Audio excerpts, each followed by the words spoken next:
എല്ലാവർക്കും നമസ്കാരം. ആദ്യമായിട്ട്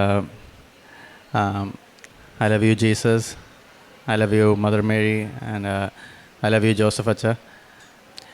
ഒരു കാര്യം കൂടെ പറയാനുണ്ട്. അതിൻ്റെ എനിക്ക് അച്ഛൻ്റെ ബർത്ത്ഡേ ആയിരുന്നു കഴിഞ്ഞ ദിവസങ്ങളിൽ. അപ്പം belated birthday wishes to our dear Joseph അച്ഛ. എൻ്റെ പേര് ഗോപു കിരൺ. ഞാൻ വരുന്നത് നങ്കാറുളങ്ങര, ആലപ്പുഴ നിന്നാണ്. ഇതെൻ്റെ മൂന്നാമത്തെ സാക്ഷ്യമാണ്.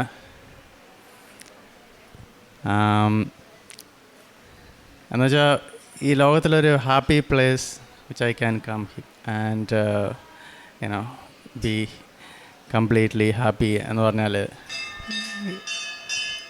അത് ഈ സ്ഥലമാണ്, കൃപാസനം.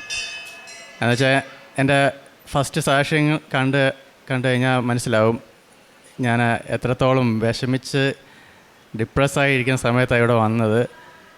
അവിടുന്ന് ഞാൻ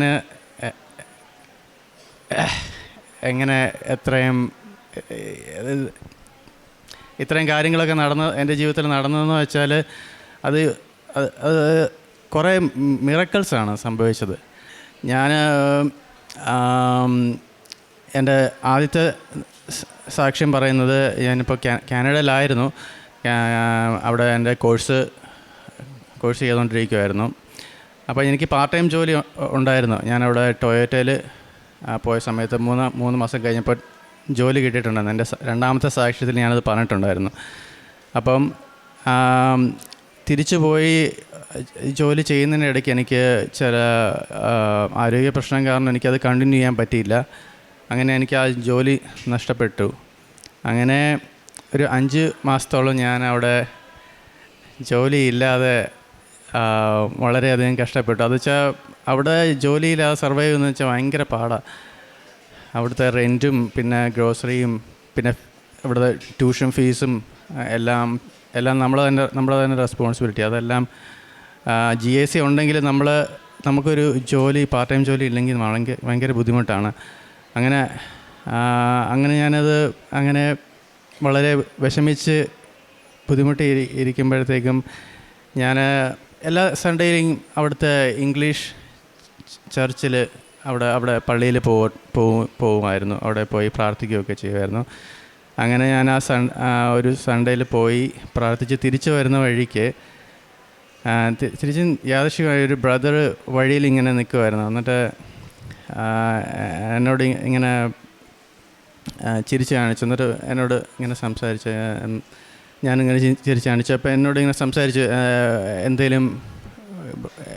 മകന് എന്തെങ്കിലും വിഷമോ എന്തെങ്കിലും ഉണ്ടെങ്കിൽ എൻ്റെ ഒരു ടൂളുണ്ട്, ഞാനത് വെച്ച് എല്ലാം ശരിയാക്കി തരാം.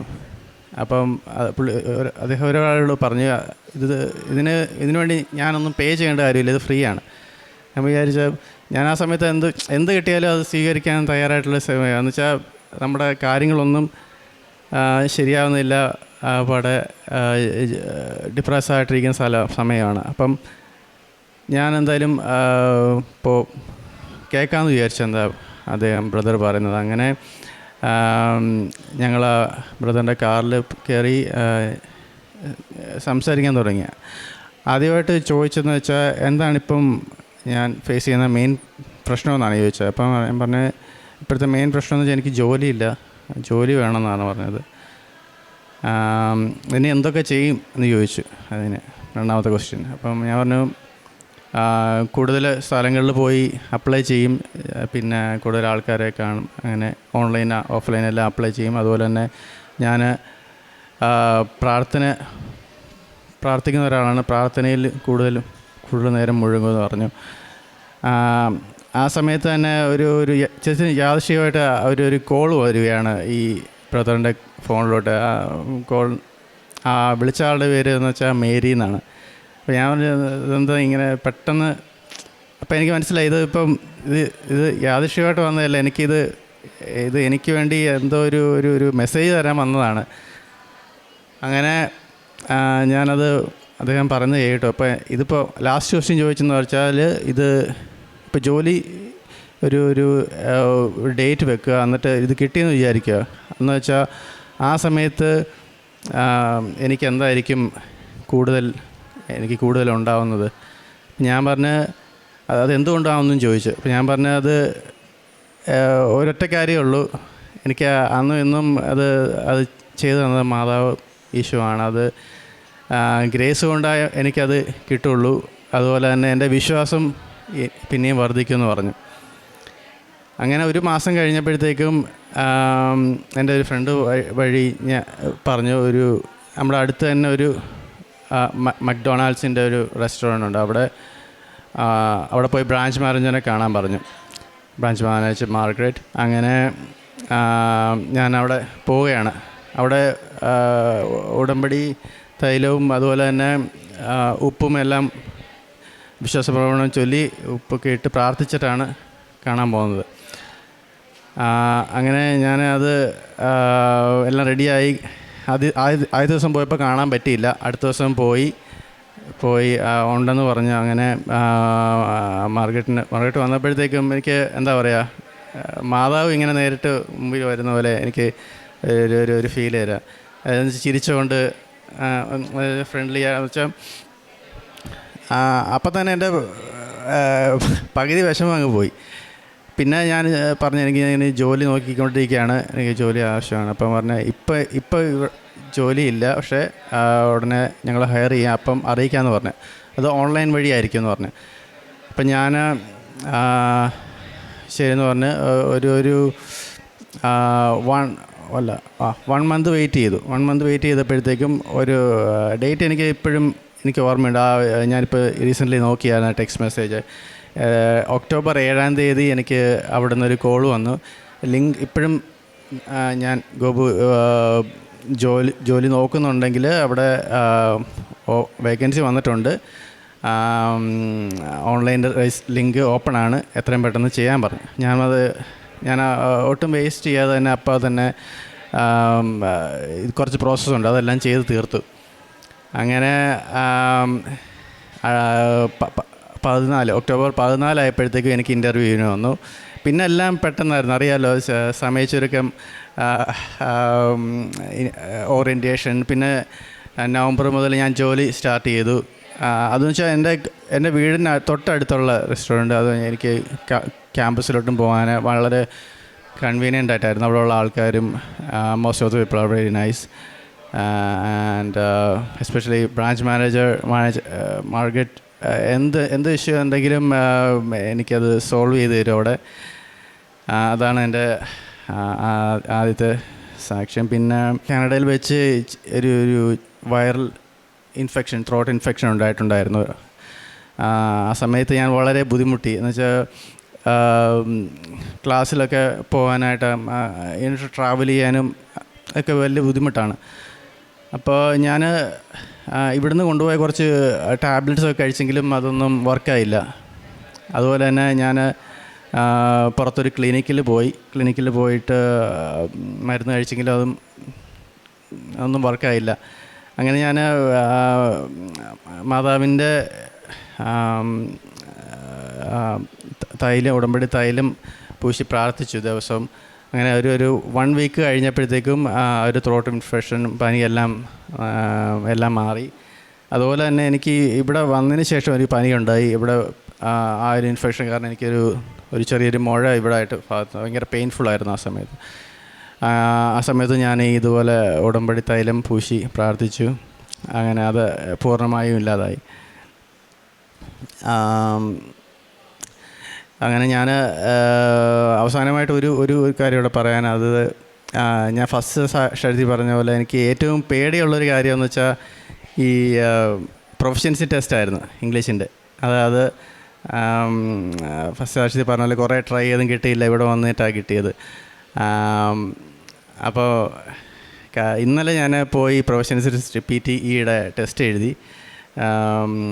അതെന്ന് വെച്ചാൽ അധികം പ്രിപ്പയർ ഒന്നും ചെയ്തില്ല, അത് ഭയങ്കര കൂളായിട്ട്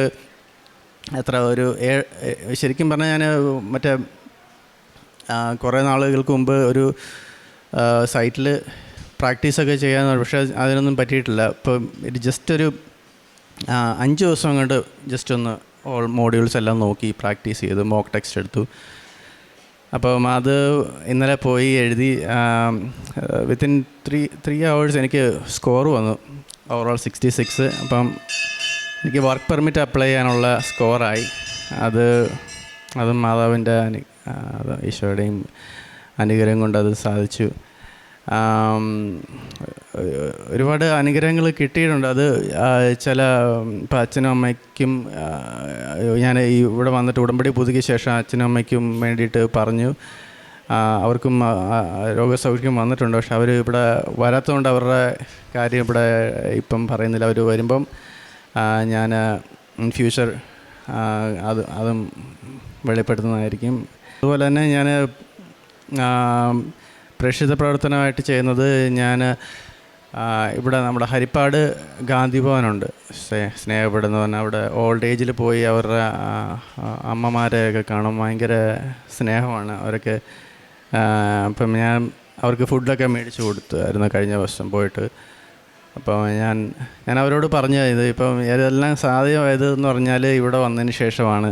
കാരുണ്യ പ്രവർത്തനമായാലും അവർക്ക് ഈ ഉടമ്പടി പത്രം കൊടുക്കുന്നതും അവർക്ക് മാത്രമല്ല എൻ്റെ റിലേറ്റീവ്സിനും ഒക്കെ കൊടുത്തിട്ടുണ്ട്.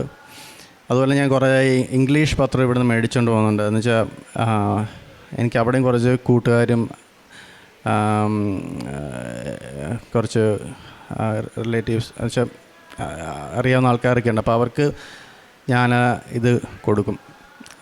എനിക്ക് ഇത്രയും എല്ലാം എൻ്റെ ജീവിതത്തിൽ ഇത്രയും എന്തൊക്കെ നല്ല കാര്യങ്ങൾ നടന്നിട്ടുണ്ടെങ്കിൽ അതെല്ലാം എൻ്റെ ഒരു കഴിവുകൊണ്ടൊന്നും അല്ലാതെ എനിക്ക് നല്ല ബോധ്യമുണ്ട് എനിക്ക് ഇപ്പോഴും. അതുകൊണ്ട് ഞാൻ ഇവിടെ കോൺഫിഡൻ്റായിട്ട് വന്ന് ഇത്രയും സന്തോഷത്തോടെ ഇവിടെ നിൽക്കുന്നത്. ഇതെല്ലാം തന്നതും എൻ്റെ അമ്മയും ഈശോയുമാണ്. ഇനി അടുത്ത ഒരു സാക്ഷ്യത്തിന് എന്തായാലും ഞാൻ വരും. അപ്പം കൂടുതൽ കുറച്ചുകൂടെ ഇൻട്രസ്റ്റിംഗ് ആയിട്ടും കുറച്ചുകൂടെ നല്ല കാര്യങ്ങളും പറയാനായിട്ടും എനിക്ക് സാധിക്കുമെന്ന് വിചാരിക്കുന്നു. അതുപോലെ ഒന്നുകൂടെ ജോസഫ് അച്ഛനും മാതാവിനും അതുപോലെ ഈശോയ്ക്കും നന്ദി പറഞ്ഞുകൊണ്ട് എൻ്റെ സാക്ഷിയോട് താങ്ക് യു. വിശുദ്ധ മത്തായിയുടെ സുവിശേഷം 25-ാം അധ്യായം 20-21 തിരുവചനങ്ങൾ. 5 താലന്ത് കിട്ടിയവൻ വന്ന് 5 കൂടി സമർപ്പിച്ച്, യജമാനനെ, നീ എനിക്ക് 5 താലന്താണല്ലോ നൽകിയത്, ഇതാ ഞാൻ 5 കൂടി സമ്പാദിച്ചിരിക്കുന്നുവെന്ന് പറഞ്ഞു. യജമാനൻ പറഞ്ഞു, കൊള്ളാം, നല്ലവനും വിശ്വസ്തനുമായ ഭൃത്യ, അല്പകാര്യങ്ങളിൽ വിശ്വസ്തനായിരുന്നാൽ അനേക കാര്യങ്ങൾ നിന്നെ ഞാൻ ഭരമേൽപ്പിക്കും. നിന്റെ യജമാനൻ്റെ സന്തോഷത്തിലേക്ക് നീ പ്രവേശിക്കുക. ഗോപു എന്ന ഈ മകൻ 3-ാമത്തെ സാക്ഷ്യമാണ് പ്രത്യക്ഷീകരണ സാക്ഷ്യമായി ഇവിടെ ഏറ്റുപറഞ്ഞത്. തൻ്റെ ജീവിത പ്രതിസന്ധികളുടെ എല്ലാ സമയങ്ങളിലും പരിശുദ്ധ അമ്മയുടെ മധ്യസ്ഥതയിലൂടെ ഈ മകന് ലഭിച്ച, ഈശോ അനുഗ്രഹിച്ച, ഈശോ സൗഖ്യം നൽകിയ, ഈശോ സാധ്യതകൾ നൽകിയ ഒരു വലിയ സാക്ഷ്യമാണിത്. സമയച്ചുരുക്കത്തിൻ്റെ അമ്മ ഈ മകൻ്റെ ജീവിതഭാരം ലഘൂകരിച്ചതിൻ്റെ ഒരു വലിയ സാക്ഷ്യമാണിത്. തൻ്റെ ജോലി നഷ്ടപ്പെട്ട അവസ്ഥയിൽ ഒരു പള്ളിയിൽ കയറി പ്രാർത്ഥിച്ച് ഇറങ്ങിയപ്പോഴാണ് മേരി എന്ന ഒരു വ്യക്തിയുടെ കോൾ വേറൊരു സഹോദരന് വന്നപ്പോൾ ആ പേര് കേട്ടപ്പോൾ തന്നെ പരിശുദ്ധ അമ്മ എനിക്ക് വേണ്ടി മാധ്യസ്ഥം വഹിക്കുന്നു എന്ന് ചിന്തിക്കുവാനും പരിശുദ്ധ അമ്മയോട് കൂടുതൽ അടുക്കുവാനും സ്നേഹപൂർവ്വം തൻ്റെ ആവശ്യങ്ങൾ അമ്മയോട് ഏറ്റുപറയുവാനുള്ള ഒരു ധൈര്യം ഈ മകനുണ്ടായതെന്നാണ് ഈ 3-ാമത്തെ സാക്ഷ്യത്തിൽ ഏറ്റുപറയുന്നത്. വളരെ പെട്ടെന്ന് മക്ഡൊണാൾഡ്സിൽ നിന്ന് അദ്ദേഹത്തിൻ്റെ ബ്രാഞ്ച് മാനേജർ വിളിക്കുകയും ഒക്ടോബർ 7 പരിശുദ്ധ അമ്മ പ്രത്യക്ഷപ്പെട്ട ആ ദിവസം തന്നെ മകന് കോൾ വന്ന് വളരെ പെട്ടെന്ന് സമയച്ചുരുക്കത്തിൽ തന്നെ നല്ലൊരു ജോലി നൽകിയതിൻ്റെ സാക്ഷ്യമാണിത്. അതുപോലെ തന്നെ സൗഖ്യത്തെക്കുറിച്ച് അദ്ദേഹം സംസാരിക്കുകയുണ്ടായി. ത്രോട്ട് ഇൻഫെക്ഷനും തൈറോയിഡ് മുഴയെല്ലാം ഉണ്ടായപ്പോൾ ഇവിടുത്തെ നേർച്ച വസ്തുക്കൾ ഉപയോഗിച്ച് തന്നെ മകന് വളരെ പെട്ടെന്ന് സൗഖ്യമുണ്ടായി. PTA പരീക്ഷ എഴുതി യാതൊരു പ്രിപ്പറേഷനും കൂടാതെ അല്ലെങ്കിൽ ഒരു മെറിറ്റും കൂടാതെ എന്തൊക്കെയോ കുത്തിക്കുറിച്ച് എഴുതിയതിൽ അദ്ദേഹത്തിന് 3 മണിക്കൂറിനുള്ളിൽ നല്ലൊരു സ്കോർ ലഭിച്ച് അതും അദ്ദേഹത്തിന് സാധ്യമായത് തൻ്റെ പരിശുദ്ധ അമ്മയോടുള്ള സ്നേഹവും ഈശോ എന്നെ ചേർത്ത് പിടിച്ചതിൻ്റെ ഒരു വലിയ അനുഭവമാണെന്നാണ് ഈ മകനേറ്റ് പറയുന്നത്. ഉടമ്പടി ആരൊക്കെയാണോ വിശ്വസ്തയോടുകൂടി ജീവിക്കുന്നത്, അബ്രാഹത്തോട് ദൈവം ഒന്ന് മാത്രമേ പറഞ്ഞുള്ളൂ, നീ എൻ്റെ മുമ്പാകെ ആയിരിക്കുക, അവിടത്തോടു കൂടി സഞ്ചരിക്കുക. ഉടമ്പടി ചെയ്ത് ഇവിടെ സാക്ഷ്യം പറയാൻ വരുന്ന എല്ലാ മക്കളും ചെയ്യുന്ന ഒരൊറ്റ കാര്യം അതുമാത്രമാണ്. ഈശോ നമുക്ക് ഉടമ്പടി നൽകിയിരിക്കുന്നത് അവിടുത്തെ സ്നേഹിക്കുവാനാണ്. അതിലൂടെ ഈശോ നമുക്ക് നൽകുന്നത് ഭൗതിക നിയോഗങ്ങൾ സാധിച്ചു കിട്ടുക എന്നത് മാത്രമല്ല, ഈശോയുടെ ആ നിത്യതയിലേക്ക് പ്രവേശിക്കുവാനുള്ള വലിയൊരു അംഗീകാരത്തിൻ്റെ പ്രമാണപത്രം കൂടിയാണ് നമുക്ക് ഈശോ നൽകുന്നത്. ഈശോയുടെ എല്ലാ സ്നേഹത്തിനും നമുക്ക് പരിശുദ്ധ അമ്മയ്ക്ക് ഈശോയ്ക്ക് നന്ദി പറയാം. ഗോപുവിന് ലഭിച്ച എല്ലാ അനുഗ്രഹങ്ങൾക്കും നന്ദി പറയുന്നതോടൊപ്പം ജോലിയില്ലാതെ വിഷമിക്കുന്നവരെ, ശാരീരിക അസ്വാസ്ഥ്യങ്ങൾക്ക് സങ്കടപ്പെടുന്നവരെ, ആശുപത്രിയിൽ കഴിയുന്നവരായിരിക്കുന്നവരെ, സ്ട്രോക്ക് വന്നവരെ, അങ്ങനെയുള്ള പല അസ്വസ്ഥതകളിൽ കഴിയുന്നവരെ എല്ലാം ഈ സാക്ഷ്യത്തോട് ചേർത്ത് വെച്ച് ഈശോയ്ക്കും പരിശുദ്ധ അമ്മയ്ക്കും നല്ലൊരു കയ്യടി നൽകി ഈ സാക്ഷ്യം നമുക്ക് സമർപ്പിക്കാം. അത്യപൂർവ ദൈവാനുഭവങ്ങൾ ഇനി നിങ്ങൾക്കും സ്വന്തം. ഈ യൂട്യൂബ് ചാനൽ ഇതുവരെ സബ്സ്ക്രൈബ് ചെയ്തിട്ടില്ലെങ്കിൽ ഇപ്പോൾ തന്നെ സബ്സ്ക്രൈബ് ചെയ്യുക. ഈ വീഡിയോ ഇപ്പോൾ തന്നെ നിങ്ങളുടെ സുഹൃത്തുക്കൾക്ക് ഷെയർ ചെയ്തുകൊണ്ട് കർത്താവിൻ്റെ പ്രേക്ഷിതരാകുക.